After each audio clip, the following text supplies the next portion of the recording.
오늘은 어버이 주일입니다. 어버이라는 말은 어머니와 아버지를 아울러서 이루는 말입니다.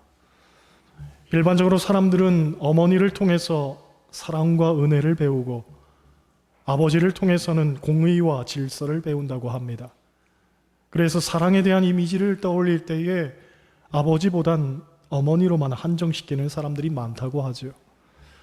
심지어 이단 가운데에는 어머니 하나님을 말하는 곳도 있습니다. 아버지라는 이미지는 두렵고 무섭다는 것이죠. 실제로 종교개혁자 마틴 루터는 아버지가 괴팍했다고 합니다. 툭하면 때리고 소리치는 폭군이었다는 거죠. 그래서 루터는 성경을 읽을 때 하나님 아버지라는 말만 나와도 신경이 날카로워졌다고 합니다. 그에게 있어서 아버지는 그저 몸서리 쳐지는 존재였던 거죠. 때문에 루터의 신학을 연구할 때에 하나님의 진노 개념을 빼놓고는 루터를 이해할 수가 없습니다. 그는 하나님을 얼마나 두렵고 또 무서운 분으로 이해했는지 모릅니다. 사실 과거 어른들 가운데에는 다분히 가부장적이고 무서운 아버지들이 많았습니다. 밥 먹다가도 이유 없이 밥상을 둘러엎기 일쑤였고 살림살이 다 부수고 술과 노름에 빠져 가산을 탕진하는 일도 비일비재했습니다. 그러니 아버지라는 이미지가 그리 따뜻하거나 유쾌하지는 않았던 거죠. 때문에 이에 대한 반발로 우리 사회에서는 이런 권위주의는 사라져야 한다는데 모두가 마음을 모으게 되었습니다. 그래서 부드러운 아버지, 따뜻한 아버지를 지향하게 되었습니다. 요즘은 엄마보다 더 사랑이 넘치는 아버지들도 많습니다. 심지어 엄마보다 요리도 더 잘하는 아버지들도 있습니다. 그러니 얼마나 가정이 따뜻해졌겠습니까? 그런데 전혀 예상치 못한 일이 벌어졌습니다. 권위주의를 없애려고 하다가 권위가 무너진 거죠. 앞서 어머니를 통해서는 사랑과 은혜를 배우고 아버지를 통해서는 공의와 질서를 배운다고 했는데 요즘은 집안에 어머니가 둘이라는 말이 있습니다. 곧 가정에서 어머니도 사랑을 베풀고 아버지도 사랑을 베풀다 보니까 결국 공의와 질서를 가르칠 사람이 없어져 버린 거죠. 요컨대 가정에서 가장의 권위가 실추된 겁니다. 아이들이 부모님의 말씀 듣지를 않는 거죠. 이렇게 가정에서 규율 없이 자란 아이들이 밖에 나가서 어떻게 행동하겠습니까? 요즘 식당이나 카페에서는 노키즈 존이라는 것이 있습니다. 아이들이 있는 가정은 들어오지 말라는 겁니다. 왜냐하면 통제가 안 된다는 거죠. 부모가 야단을 칠 줄 모르고 아이들에 대한 제어가 되지 않기 때문에 민폐도 이런 민폐가 없는 겁니다. 그러니 새삼 우리가 느끼는 것은 가정에는 어머니도 필요하지만 아버지도 필요하다는 거예요. 곧 아이들에게 사랑도 줘야 되지만 적절한 통제와 견책도 균형 있게 해야 된다는 겁니다. 오늘 본문은 부모 공경에 관해서 우리에게 권면하는 말씀입니다. 22절 말씀 보세요. 22절 너를 낳은 아비에게 청종하고 내 늙은 어미를 경히 여기지 말지니라. 할렐루야. 본문은 두 가지를 이야기합니다. 첫째로 아비에게 청종하라 하고 말하죠.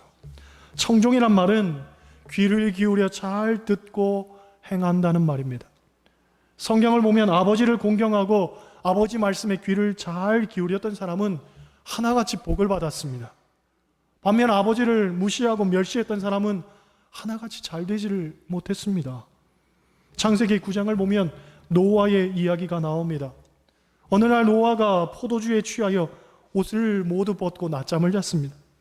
그것을 함이 보고 두 형제에게 말하기를 아버지가 수치를 다 드러내고 창피하게 저러고 있다고 말하죠.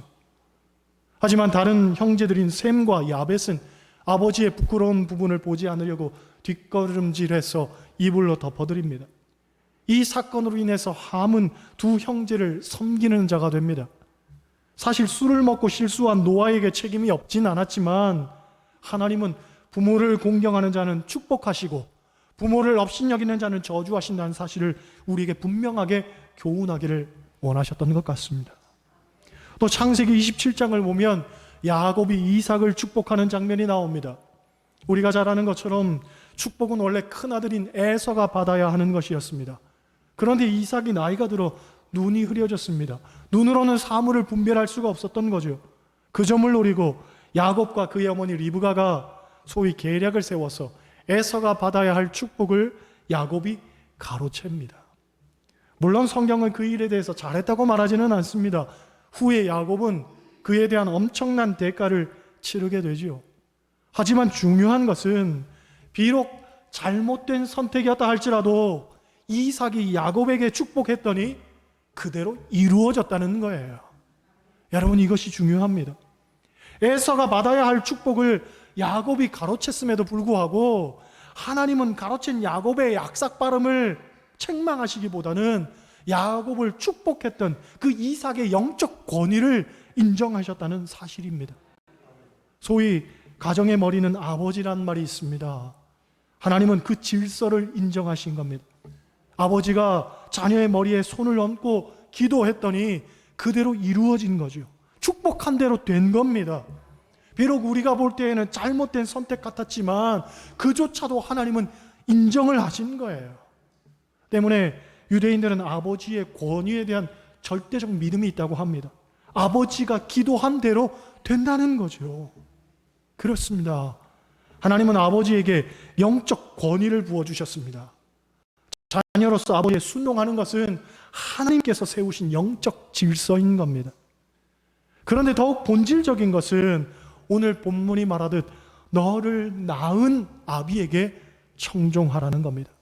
즉 우리의 생명의 뿌리는 아버지에게 있다는 거예요. 아버지가 있었기 때문에 내가 있는 것이고 아버지가 없었으면 내가 없는 겁니다. 일반적으로 자식이 아버지 말씀을 청종하지 않는 이유는 무엇입니까? 아버지가 본이 되지 않거나 아버지가 배움이 없어서 무식하다고 생각하기 때문입니다. 어렸을 때는 부모님이 커 보이지요. 그런데 나이가 들면서 부모님이 생각보다 작다는 것을 알게 됩니다. 가진 것도 별로 없습니다. 배운 것도 별로 없습니다. 남들에게 이렇다 할 만하게 내세울 것도 없습니다. 그러니 자녀들이 부모를 무시하고 오히려 가르치려 듭니다. 그런 말 하지 마세요, 아버지. 고리타분한 얘기 하지 마세요. 요즘 세상이 어떤데 아직도 그런 말씀 하세요. 그렇게 자녀들이 무시하죠. 객관적인 잣대를 들이대면 자녀의 이야기가 맞을 수도 있습니다. 하지만 순종은 그런 것이 아니죠. 비록 부모님이 틀렸다 해도 그걸 들어주는 겁니다. 요즘 세상과는 안 맞는다고 해도 그걸 잘 들어드리는 겁니다. 어떤 분은 틀린 건 틀렸다고 말하는 게 도리 아닙니까 하고 말할지도 모르겠습니다. 하지만 자녀는 절대로 부모의 선생이 되어서는 안 됩니다. 옳고 그름, 시시비비를 판정하는 것은 자녀의 몫이 아닙니다. 어떤 전투기 조종사가 쓴 글을 보니까 이런 내용이 있습니다. 시골에 계신 아버지가 전투기 조종하는 자기를 늘 걱정해서 가끔 편지를 보내온다는 겁니다. 아들아, 너무 높이 날지 말고 낮게 날고 운전은 너무 빨리 하지 말고 천천히 해라 그러신다는 거죠. 그런데 비행기는 높이 나는 것이 안전하지 낮게 나는 건 위험하다는 겁니다. 또 비행기는 빨리 날아야 안전하지 천천히 날면 위험하다는 거죠. 그런데 그걸 알 리가 없는 아버지가 낮게 날고 빨리 날지 말고 천천히 날라고 부탁을 하는 거예요. 객관적 판단을 앞세우면 아버지, 그런 소리 하지 마세요. 잘 알지도 못하면서 그런 소리 하지 마세요 할 수도 있겠지만 중요한 것은 사실이 아니라 그 이면에 감추어진 진심이라는 거예요. 부모 자식 간에는 사실이 중요한 게 아니라 진심이 중요하다는 겁니다. 그래서 말도 안 되는 아버지의 충고를 들으면서도 그 마음이 헤아려지고 늘 나를 걱정하는 그 말씀에 자기는 항상 순종하며 산다는 거죠. 둘째로 오늘 본문 말씀 보면 늙은 어미를 경히 여기지 말라 하고 말합니다. 공경하다는 말은 히브리어로 카베드라고 하는데 무겁다는 뜻을 갖고 있습니다. 곧 공경한다는 것은 부모님의 삶의 무게를 인정하고 존중한다는 의미가 있습니다. 이런 얘기가 있죠. 어머니의 마음은 죽을 때까지 걱정이다. 애 가졌을 때에는 손가락 발가락이 5개인가 걱정이고, 애가 태어나니 잘 키울 수 있을까 걱정이고, 학교 들어가면 공부 잘할까 걱정이고, 대학 들어갈 즈음에는 학비 대줄 걱정에 또 마음 괴롭고, 졸업할 때쯤에는 직장이 걱정이고, 직장 다니면 결혼이 걱정이고, 결혼하면 출산이 걱정이고, 손주 보면 그 손주 키워주는 게 걱정이고, 손주가 잘 자라면 지들끼리 사니 못 사니 하는 게 걱정이고, 그렇게 자식 걱정하다가 병들어 죽는 게 어머니의 삶이더라는 거죠. 여러분, 어머니의 삶의 초점은 오직 자식입니다. 자식이 태어나는 순간부터 당신이 눈 감을 때까지 항상 그렇습니다. 그러니 어머니가 살아온 삶의 무게는 결국 자식 때문에 짊어진 겁니다. 자식 때문에 짊어진 무게를 자식이 인정하지 않는 것만큼 무책임하고 미련한 일이 어디 있겠습니까? 전통적으로 우리나라에는 시집가는 딸에게 물려주는 어머니의 덕담이 있었습니다. 벙어리 3년, 귀머거리 3년, 장님 3년으로 살아야 한다고. 그전에는 절대로 친정 오지 말라고 했습니다. 시집가서도 또 절대로 아궁이 불 꺼뜨려서는 안 된다고 이야기했죠. 새벽부터 일어나서 온갖 잡일과 굳은 일 마다하지 않고 밤이면 호롱불 아래에서 바느질 하던 그 모습, 얼음장같이 차가운 냇물 길어다가 밥이며 빨래며 다 하고, 또 남편이 요절하면 죽을 때까지 정절 지키는 것을 미덕으로 삼았던 우리네 문화 때문에 평생을 외로움 속에서 지쳐 잠들다가 가신 어머니, 그치요? 가부장적인 유교 제도로 말미암아서 숨소리 한번 제대로 내보지 못하고 온갖 소름 다 받다가 자식 하나 바라보고 살았는데, 그 자식이 어머니만 몰라주니 어떡하냔 말이죠. 여러분, 늙은 어미는 연약함과 덧없음의 상징이 아니라 오직 자식을 위한 불태움의 상징으로 우리가 깨달아야 하는 것입니다. 23절 말씀 보세요. 23절, 진리를 사되 팔지는 말며 지혜와 훈계와 명철도 그리할지니라. 할렐루야. 자식은 부모에게 늘 배우려고 노력해야 한다는 말입니다. 부모가 가진 진리의 자산, 지혜의 자산, 또한 훈계와 명철도 자식된 우리가 다 귀담아 들어야 한다는 말이지요. 이런 얘기가 있습니다. 옛날 어느 마을에 한 아들이 국법 때문에 늙은 아버지를 지게에 지고 고려장을 하러 갔습니다. 그런데 지게에 실려가는 아버지가 계속 나뭇가지를 꺾는 거예요. 아들이 깊은 산속에 들어가서 구덩이를 파고 아버지를 묻으려고 하니까 아버지 하는 말이, 내려갈 때는 내가 나뭇가지 다 꺾어놨으니까 그것 보면서 조심해서 내려가거라 하는 거예요. 그 말을 들은 아들이 억장이 무너져서 아버지를 그대로 둘 수 없으니 아버지를 다시 들쳐업고 모시고 와서 장롱 속에 아버지를 숨기고 살았습니다. 때마침 나라에 큰 어려움이 왔습니다. 중국에서 사신을 보내 우리나라 사람들이 지혜를 시험하려고 아주 어려운 3가지 수수께끼를 낸 거예요. 첫 번째 수수께끼는 비슷하게 생긴 2마리 말 가운데 어느 것이 어미 말이고 어느 것이 새끼 말이냐, 그걸 구분하는 것이고, 말은 1년만 자라도 어미하고 새끼가 크기가 같아서 도저히 구분이 안 된다는 거예요. 그런데 2마리 말 중에 어느 말이 어미 말이고 새끼 말이냐 구분하라는 거죠. 2번째 문제는 나뭇가지를 깎아놓고서 어느 쪽이 위고 어느 쪽이 아래쪽인지 맞춰보라는 거예요. 깎아놓은 나무가 위아래가 어디 있습니까? 그잖아요. 3번째 문제는 코끼리 무게를 달아보라는 거예요. 지금도 코끼리 무게를 다는 것이 쉽지 않은데 얼마나 어려운 일입니까?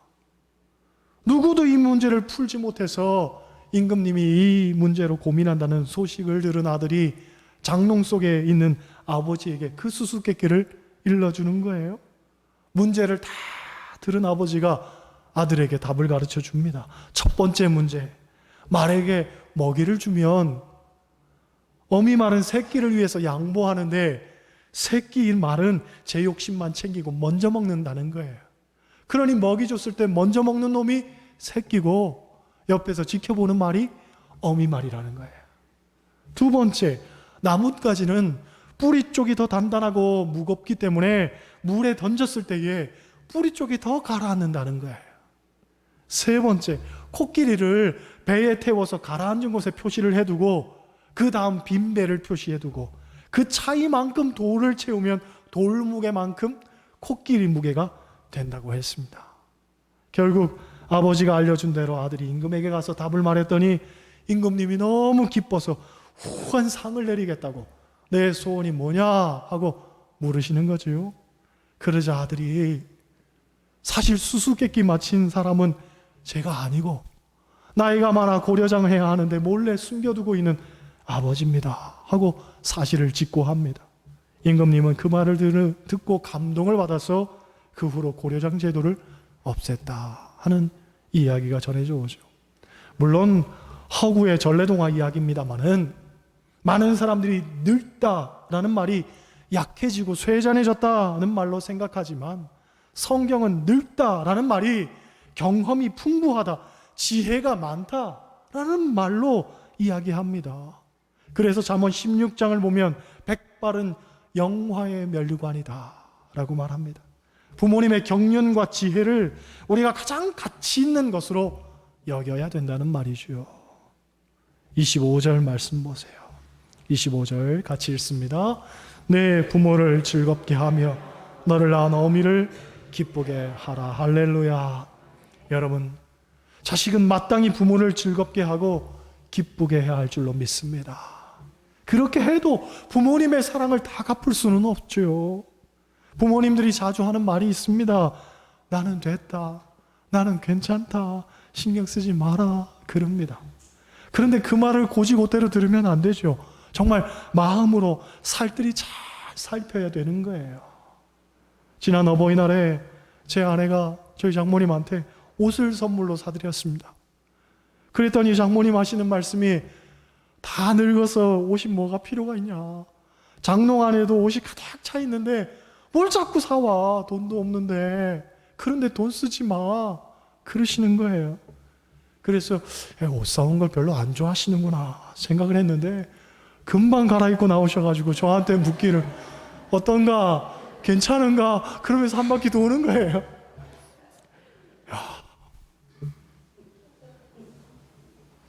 성경에서 공경하라는 말이 헬라어로는 티마오라고 하는데 선물하다라는 의미가 있습니다. 여러분, 부모를 공경한다는 것은 물론 마음으로도 해야 되겠지만 좀 더 구체적인 실천도 뒤따라야 된다는 거예요. 그러니까 부모님을 정말 공경한다면 선물도 많이 해야 되는 거예요. 그렇죠? 소위 표현하지 않는 감사는 죽은 감사라는 말이 있습니다. 감사한 마음은 작은 것이라도 자꾸 표현해야 되는 거예요. 부모와 자식 간에도 마찬가지입니다. 용돈도 자주 드리고 선물도 자주 하고 전화도 자주 하고 자주 찾아뵙고, 할렐루야. 자식들만 할렐루야. 그렇죠? 어느 수필집에 나온 이야기입니다. 어느 부부가 10년이 되도록 아기가 없어서 남자아이 하나를 입양을 했습니다.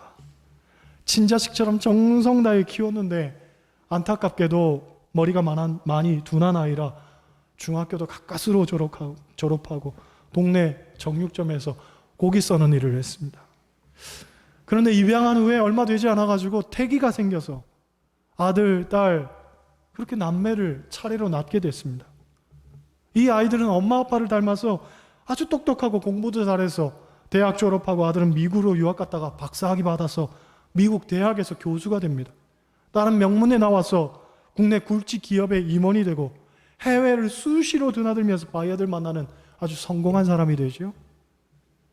그런데 그렇게 누구나 부러워하는 친아들, 친딸은 1년에 한 번 겨우 볼까 말까 하고 명절 때 전화통화하는 것도 쉽지 않더라는 거예요. 반면에 좀 둔하고 모자란 아들은 그래도 항상 부모 옆에서 살면서 부모 안색 좋지 않으면 몸이 편찮으세요? 여쭙기도 하고 생신 때나 명절 때가 되면 소고기 한 근이라도 사들고 온다는 거죠. 그 부모가 말하기를 진정 효자는 입양한 아들이라는 거예요. 왜? 보고 싶을 때 볼 수 있고 곁에서 말동무도 해주니까 그 아들이 진짜라는 거예요. 여러분, 연로하신 부모님이 정말 원하시는 것은 돈이나 명예나 성공이 아닐 겁니다. 사랑하는 내 자식, 그저 잘 사랑하는 것, 그리고 가끔 얼굴이라도 자주 본다면 그걸로 족하단 말이죠. 그죠? 어버이 주일입니다. 여러분, 부모님 찾아뵙고 얼굴 한번 베어드려야 하지 않겠습니까? 내 부모를 즐겁게 하며 너를 낳은 어미를 기쁘게 하라 하는 말씀 항상 가슴에 심고 사는 여러분 되시기를 주님의 이름으로 간절히 축원합니다.